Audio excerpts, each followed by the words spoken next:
Ever feel like you've got enough stuff to fill a warehouse, but still have that nagging feeling that you need more? That's the slippery slope of enough. And today, we're going to take a deep dive into this elusive concept. We'll talk about the urge to buy more, even when we've got everything we need. And we'll explore why the bar for what's enough just keeps moving. But fear not. We'll also delve into the benefits of a minimalist lifestyle and how focusing on gratitude can lead to a happier, more fulfilling life. So sit back, relax, and join us as we explore the concept of enough. Who knows? By the end of this video, you might just be ready to downsize your life. Enough is a slippery concept.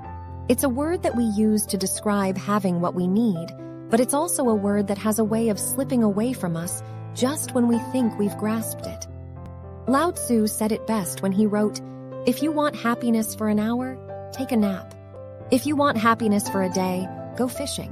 If you want happiness for a year, inherit a fortune. If you want happiness for a lifetime, help somebody."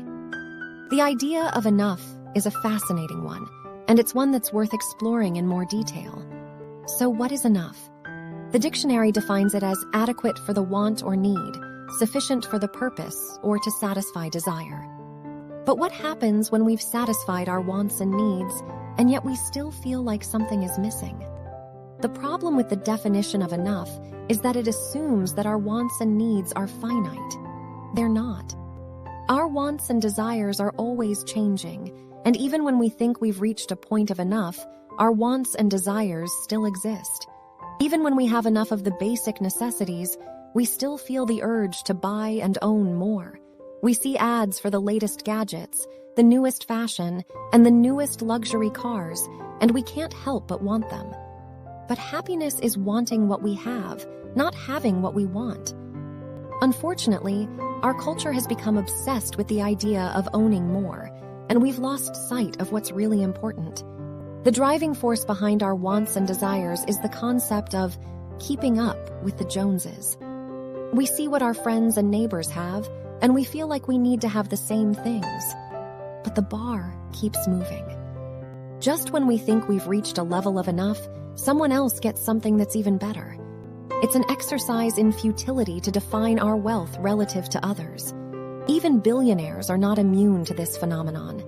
Beyond covering our basic needs, our happiness has very little to do with the amount of stuff we own.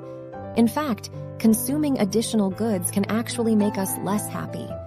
The concept of marginal utility states that the more we consume of a good, the less happiness we derive from each additional unit.